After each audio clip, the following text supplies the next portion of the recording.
Assalamualaikum viewers, welcome to my channel. Today we learn 10 lines about my pen.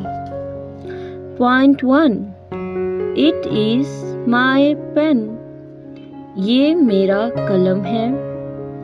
It is very good pen. ये बहुत अच्छा कलम है. Point 3. It has two parts. इसके दो हिस्से हैं. Point 4.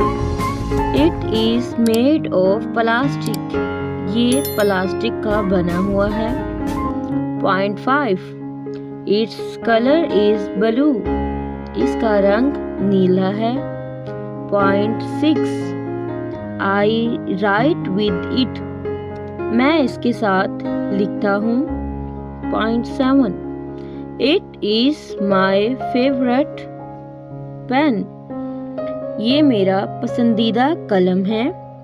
Point 8. I bought it from बाजार. मैंने इसे बाजार से खरीदा है. Point 9. Its price is 50 rupees. इसकी कीमत 50 रुपया है. Point 10. I use it daily.